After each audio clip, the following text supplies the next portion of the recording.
Hi guys, this is Zanyo again. Samahan nyo gumawa ng video reaction.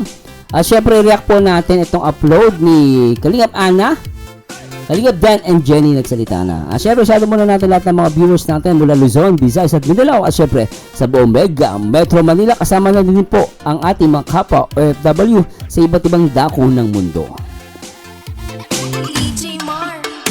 Eh, syempre, always remember, one Kalingap, one family. Shout out si Kuya Santos Matubang, Ate Edna, at syempre, ang nag-iisang director ng Pabaviral, Kalingap Rob, at syempre sa lahat ng mga Kalingap reactors and partners. Anyway guys, hindi ko na pa papatagalin. At ako'y magdi-disclaimer na po. At tandaan nyo po, trabaho lang po ay mga reactor ng Team Kalingap. No? At tayo po as much possible, mag-react lang po tayo based sa video na papapanood natin. Ngayon, kung may yung ibang manonood po dito, may galit pa rin kay Papa Dan, hindi ko kayo pipigilan, no? Pero as much possible po, sana iwasan po natin magsalita ng hindi maganda. I-react ko po ito for educational purposes. At the same time, gusto kong malaman din, no, kung ano yung sasabihin ni Papa Dan dito. Lawakan lang po sana natin ang ating mga unawa, no? At yung mga sasabihin ko po, sarili ko opinion po, sarili kong theory, at hindi ko po ito pinipilit, no, na paniwalaan ng sino man. At yun lang masasabi ko guys, trabaho lang bilang reactor, no, we need to react this one. And sana po, no, sana po ay huwag kayo magtampo sa akin. Especially sa lahat ng mga Joynatic, shoutout po sa inyo guys, love ko kayo. And syempre love ko din ang lahat ng mga Danjoy, no. At unahan ko na kayo guys, kasi for sure talagang marami magko-comment dyan. Pero sabi ko nga guys, ako po nakikiusap na wag po tayo ma-personal, no? Kung meron ay galit, karapatan nyo po yan. Pero para sa akin, wag na po tayo magsalita ng hindi maganda. Yun naman sabi ko. We're entitled sa our own opinion, pero wala tayong karapatan na manira ng kapwa. Yun ang tatandaan nyo guys. At yun lang po guys. Trabaho lang po at panoorin natin to at i-react natin. At syempre shoutout kay Kalingap Ana. So panoorin natin to guys. Yan. So, kamusta naman kayong dalawa? Kamusta ka na daw? Okay naman. Okay kaming dalawa. Masaya. Di nyo lang nakikita. Actually, kitang-kita naman. Lalo na kapag tayo-tayo lang. Kaming dalawa, hindi. Kasi kami yung literal na, di ba kahit kayo makakapagsabi, hindi kami yung literal na sweet. Ano kami, para kaming independent couple. Oh. Yung parang, hindi ako sa kanya yung parang nakaasa na patulong ng ganito. Kasi nasanay ako as independent. Ganon din naman siya. Kasi di ba sa bahay niyo, so ikaw lang, kayong dalawa lang ni Tiona. Oo. Kaya Pero, ano siya? gusto ko Hindi talaga na- nagsasarili rin ako. Ayokong umaasa kasi talaga. Oh. Yun. So, ikaw, Kalingap Dan, kamusta naman ang... Okay naman, wala naman kaming ni Jenny, problema. Siguro, hindi lang ako sanay na nagbablog siya ngayon, kaya, hindi ako ganun hindi pa ako masyadong, sa vlog mo. Yung nagbablog siya, hindi pa ako sanay kasi. So, parang pa ako, naiilang pa. At saka kasi parang feeling ko lang raw na kasi yun, kumbaga yun. Oo, yun na yun eh, parang... Ayun na yun, wala talagang kahit kumbaga kung ano yung pinapakita sa vlog nyo is... Ano talaga kami. Oo. Kahit yung pag nagbablog ako, sasabihin ko, sige na maglakad ka na, mauna ka na doon. Kasi Ayaw niya akong sasabay ka. Naiilang siya. Naiilang siya. Nailang pa ako. So, pinapauna ko siya maglakad para nakakapagsalita ako. So, ayun. So, eto, ano ang nararamdaman nyo ngayon na syempre malapit ka na din manganak? Okay na ba yung family, both sides? Noon pa naman, okay naman eh.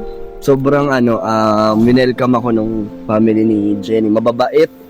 Hindi na inalam ko anong background ko, kung anong buhay ko. Basta, pinakilala lang ako ni Jenny.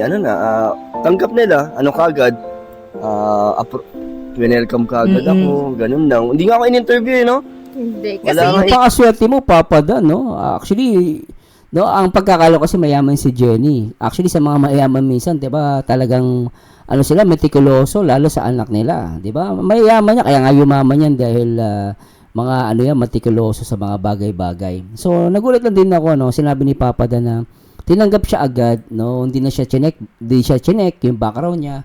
And tinanggap siya ng magulang. So, lumalabas para sa akin, mabait yung magulang ni Jenny, no? Kasi may mga kilala akong ganyan guys, mayayaman. pero hindi sila basta-basta. May mga kilala nga ako, mayaman yung naging girlfriend nila, pero hindi sila nagkatuluyan kasi nga, di ba, mayaman. Tapos, background check ka niyan.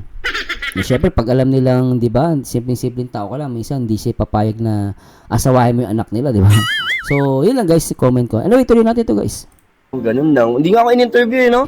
Hindi. Kasi Wala nga interview sa akin eh. Wala ka sa akin yung family ko.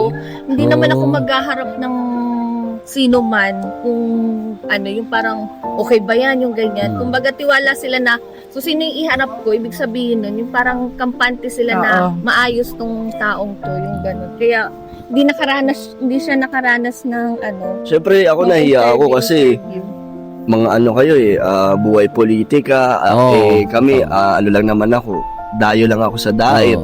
Tapos, Hindi naman kahit buhay politika kami, hindi mo rin naman naramdaman yung parang so talagang high profile sila, no? Actually, yung pag sinabing buhay politika, high profile sila, Jenny. Pag sinabi mong ganun, guys, ibig sabihin high profile sila, no?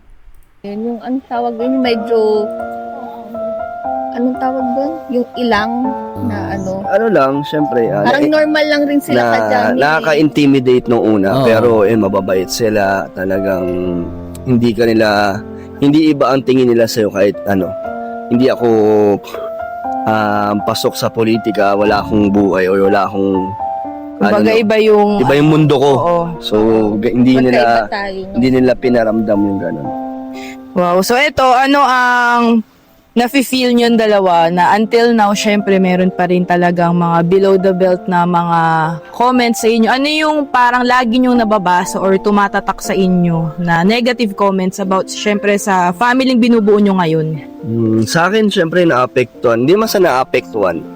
Yung parang naiisip ko lang din siya. Kasi lagi sinasabi, second hand. Oo. Sayang daw pagiging binata ko. Na meron ako. So, yun lang yung masakit talaga na reality, no? Parang, ako dapat talaga matigil na yung ganung comments. Opinion ko lang po yung guys, no? Kasi, may anak na sila eh. Ako, iniisip ko lang para sa mga anak. So, tsaka at the same time, wala tayong karapatan na magsalita nung kahit kanino, guys. Totoo lang. Punta sa may anak. Puro ganon, more on parang wala naman sigurong mali or wala akong nakikitang kamalian na makabuo ka ng pamilya na may anak na, 'di ba? Parang siguro yun yung kapalaran ko na binigay ni Lord. Saka Papa Dan, para sa akin, wala karapatan ng sino man na maumusga din sa'yo. Kasi ako may mga kilala ako, ang naging partner nila, single mom eh. Single mom, no? Single mom yung mga nakatuloy nila. Para sa akin, wala nang pumali eh. Tandaan nyo guys, as long as nagmamahalan sila, para sa akin, no, hindi natin pwedeng panghimusukan yon. Siguro sa iba, mali talaga, no? At nasa inyo, kanya-kanya tayong opinion dyan eh. Pero tandaan nyo guys, Diyos pa rin ang hahatol. Hindi naman tayo Diyos. Ang trabaho ng Diyos ang humatol sa tao.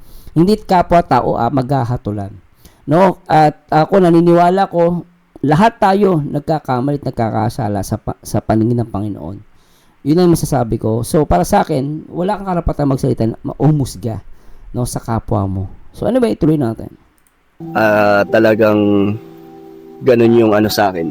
'Di ba? Parang sa akin kasi Akin, yung mga below the belt, parang dead ma lang ako kasi tulad nung sinabi ko noon na parang sa mga pinagdaanan ko, parang pinatatag na ako nung kahit anong bato nila sa akin. Hindi ako natatama kasi kilala ko yung sarili ko alam ko yung sarili ko. Tsaka in the first place kasi, nung nagkakilala kami Dan, never ako nagtago sa kanya na may anak na ako. Talagang open up ako. So that's good nag-open up siya kay Dan. Kasi kung pangit naman kasi kung itatago mong may anak ka, tas mamaya nagustuhan ka niya dahil wala kang anak, tas malalaman niya in the may anak ka pala. So mas mabuti nang magpakatotoo ka na once na nakilala mo itong taong to, tas parang getting to know each other kayo, edi wala namang mawawala kung sasabihin ko kung hindi niya ako gusto, edi okay lang. Yun, naging tapat ako sa kanya, talagang sinabi ko, ngayon, nandito na kami, magkaka-baby. Basta ako, hindi ako affected sa dami ng mga bashers, ng mga negative.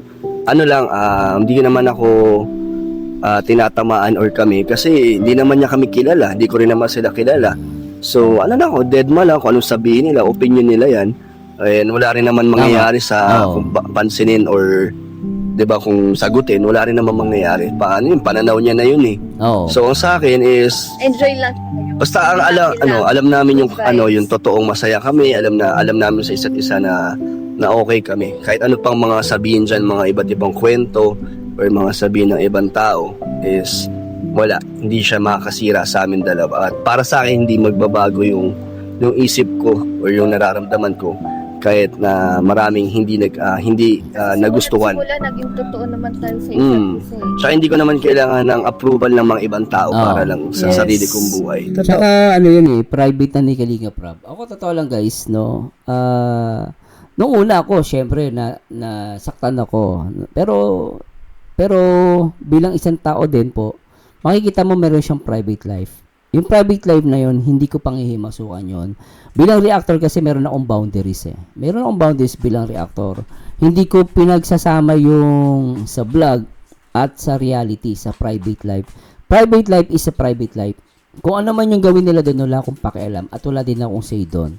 Pero pagdating sa vlog, syempre, vlog yun No, pero yun lang masasabi ko, no, yung lahat tayo, we need to respect the privacy ng individual, Yun lang masasabi ko sa punto na to. At sinasabi nga ni Jenny na talaga naging totoo sila, nung nagkakilala sila. So, yun talaga private life yun. Hindi natin pwede panghimasukan yung sabihin natin mali yun. We cannot say that, no? Anyway, tuloy natin to. So, yun. Pero syempre, kahit may mga bashers, madami akong nakikita na support sa inyo, na intindihan yung personal life sa career. So ano naman syempre ang message nyo sa kanila na nakakaintindi at alam at naintindihan yan yung personal nyong buhay, kung ano yung pinapakita nyo ngayon? Ayun, so, syempre nagpapasalamat ako na sa nagawa kong pagkakamali, 'di ba? Alam naman ang lahat 'yun. And yun nga, may at least sinabi dito ni Papa Dan, nagkamali siya. Yun, totoo lang, inadmit niya nagkamali siya. For me, that's enough. Inamin niya Yun lang naman yung punto ko dati nung nireact ko yun nung nagkaroon ng issue. Sabi ko kay Papa Dan, mag-explain ka. Ginawa naman niya, humingi siya ng sorry. For me, that's it. Enough na sa akin yun Sa akin yun guys. Kaya lang, hindi natin control yung ibang tao.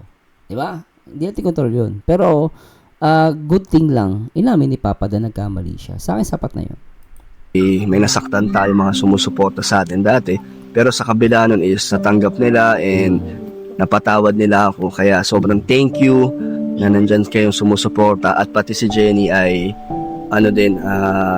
nandyan din kayo. Kahit di ko pinopromote or namin yung channel niya, kusa niya lang nalaman ng mga ibang nakaalam ng channel niya. Kaya maraming salamat sa positive comments nyo. Kaya thank you, salamat.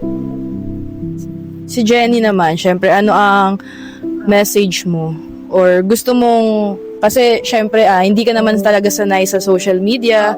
So, ano ang nafe-feel mo pag may mga nakikita kang comments na kahit di ka talaga nila kilala, support sila sa'yo? Ayun, na-appreciate ko yung mga sinasabi nila. Then, parang, tinitake ko siya as inspiration na lang sa pag-start ko sa social media, mga ganun. Yun, happy naman ako kasi kahit papano, may mga taong nakaka-appreciate tsaka na natutuwa sa akin. Yun lang.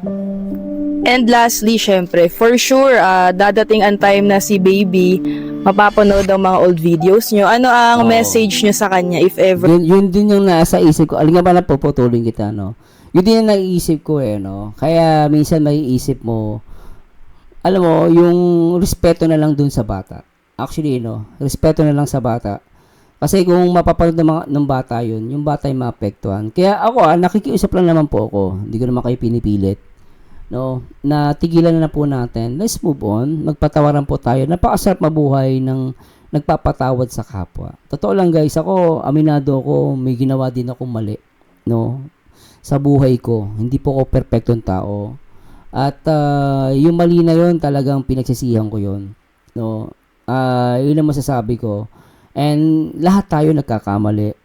Sa buhay natin, along the way, nadadapa tayo, natitisod tayo, pero we need to stand up and let's move on. Yun ang po masasabi ko guys. At sa lahat ng mga dumabatikos pa rin kay Papa Dan, hindi po ako galit sa inyo guys, naintindihan ko kayo, pero for your benefits, for your mental health, magpatawad po tayo. Kasi alam nyo, hindi iutos ng Panginoon sa tao na magpatawad. Kasi ang pagpapatawad po, yan po ang pinakamagandang solusyon sa lahat.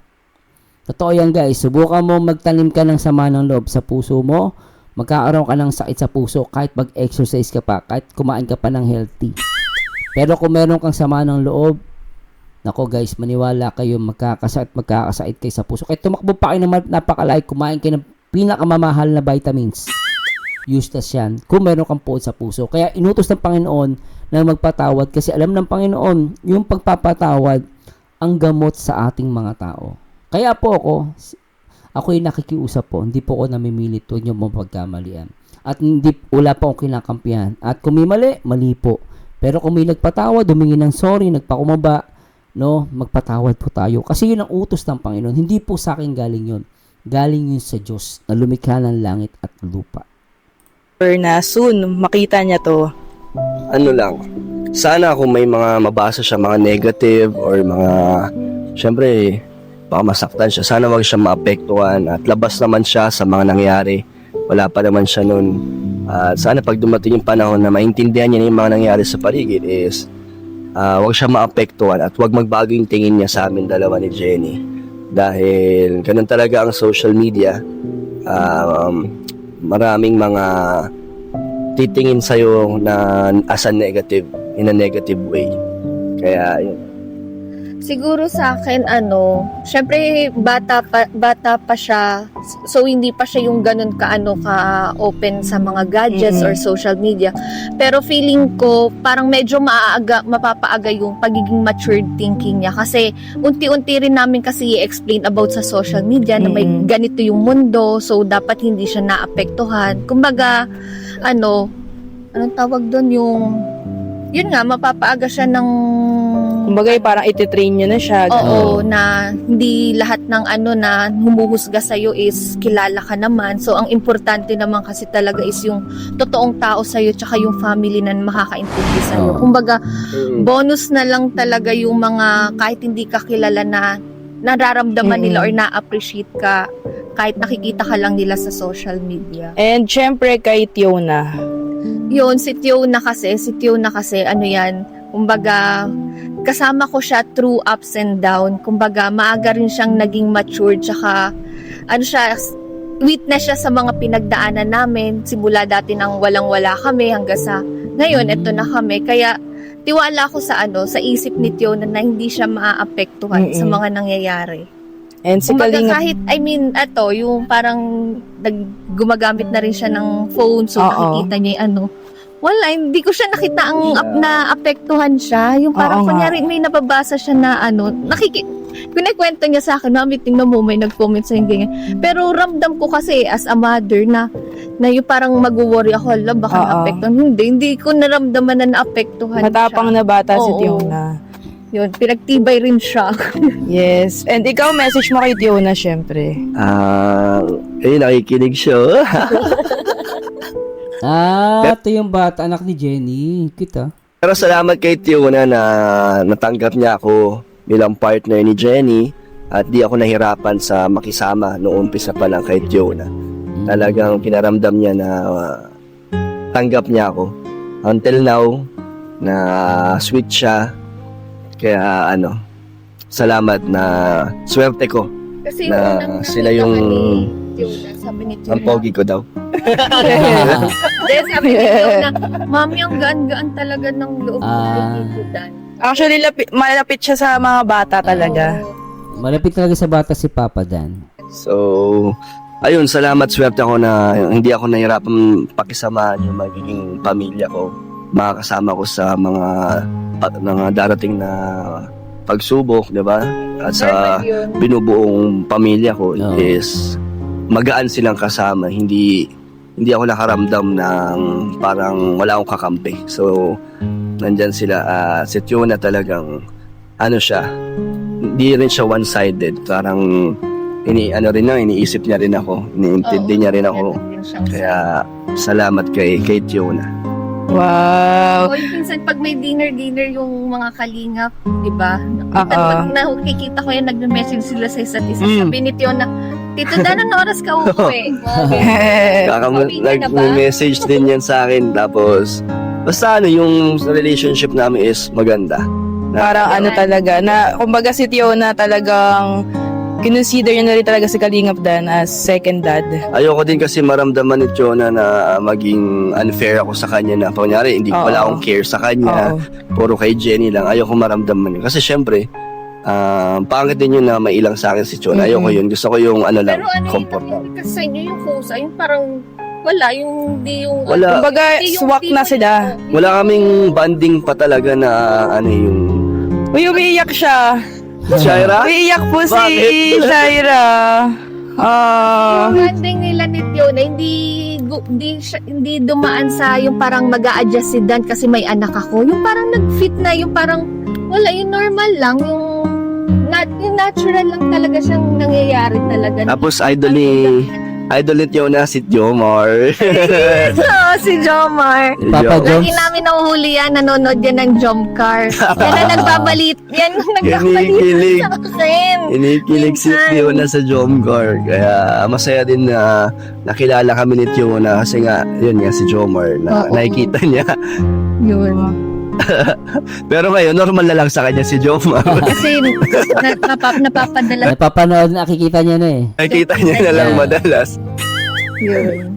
So, ayun lang. Siyempre, salamat. Ayun lang. Salamat siyempre sa inyong dalawa na first time natin pong makasama si Jenny and si Kalingap Dan in one frame. First and last na to. Wow, First and last na nag-ano sila, okay. first Sa and mga... last. Yung first and last na tanungan mo. Na, Bakit? Kinakabahan ka ba, girl? siguro next mong itanong pag lumabas na si Baby. Si Baby. Next na lang. Oo. And then, syempre, gusto ko lang din na kahit paano ma-voice out nyo yung Oo. mga nangyayari sa atin in real life. Kasi, syempre, madaming fake news na mga lumalabas. So, para lang maintindihan din ng iba kung tama ano din. talaga ang realidad sa inyong dalawa. Tsaka, thank you din, no, Kalingap Ana. Kasi, tama yung sinabi mo eh. Para maintindihan ng iba yung realidad. Ano ba talaga yung totoong nangyari? At sino si Jenny sa buhay ni Papa Dan? So, para sa akin, malaking bagay ito. At the same time, therapy din nilang dalawa. Kasi iba pa rin yung nabo-voice out mo sa tao. No? Kung ano yung gusto mong sabihin. No? It's a part of therapy also. Hindi magkalat ng kahit ano. Kasi, di ba, madami nga tayo nakikita na hindi kayo sweet. Madali na kasi ganyan. gumawa ng kwento sa social media. Oo. Minsan Oo. yan, hindi na ako naniniwala kahit sa mas mong balita eh. Actually, Kasi- pag vlogger ka na, alam mo na yung kalakaran sa loob. Kasi Oo. madaling gumawa ng kwento. Kaya mag-type ka lang, mag-post ka lang sa social media. Hindi naman kwento yun. Talagang bahala ka na kung ano ilabas kung ano. Hindi. Sa content Hindi, niya. parang sinasabi ni Papa Dan, may mga content creator, madaling gumawa ng balita, tumahi ng balita. Which is totoo naman, kahit nga sa balita minsan ngayon, daming fake news eh. Di ba, no? Daw. Hindi, I mean yung ibang mga gumagawa ng kwento. Napakadaling Hindi gumawa naman lahat, pero meron. Parang yun ang ibig sabihin ni Papa Dan. at manira Hindi ng tao. naman lahat. Napakadali. Oo. Kumbaga may ilan na ganun talaga yung content. May ilan naman talagang raw talaga Oo. yung content nila. So, hindi lahat ganun. So, ayun lang. Thank you so much kay Kalingap Dan and Jenny. Bye-bye. Thank you po sa inyong suporta. So, yun lang guys. Sana nag-enjoy tayo. Para sa akin yun lang guys. Masasabi ko sa mga, alam mo yun, merong parang sinasabi kay Papa Dan. Again po, wala po akong personal na galit sa inyo. No? Shout sa lahat ng mga Joynatics, sa mga Danjoy. Namiss ko kayo guys, love ko kayo. Pero, ganun talaga ang buhay. Hindi natin control.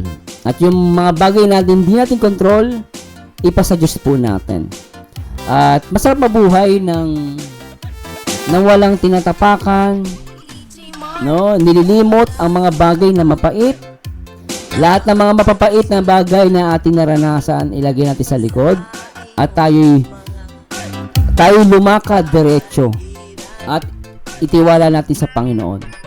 At siya again, I would like to say congratulations din kay Papa Dan. No? Magiging tatay na siya soon. At syempre kay Jenny, congratulations. And sana magmahalan kayo. And I'm looking forward sa kanyang YouTube career, no, ni Jenny Oco. Anyway guys, kung meron ako nasabing mali, i-correct nyo po ako. Basta tayo guys, nag-react lang po tayo. Nothing personal. Love ko kayo guys, and always remember, one Kalingap, one family. Ito po ang paborito yung reactor, ang nag-iisang Marzano TV 2.0. And to God be the glory guys. Paalam po. Bye-bye.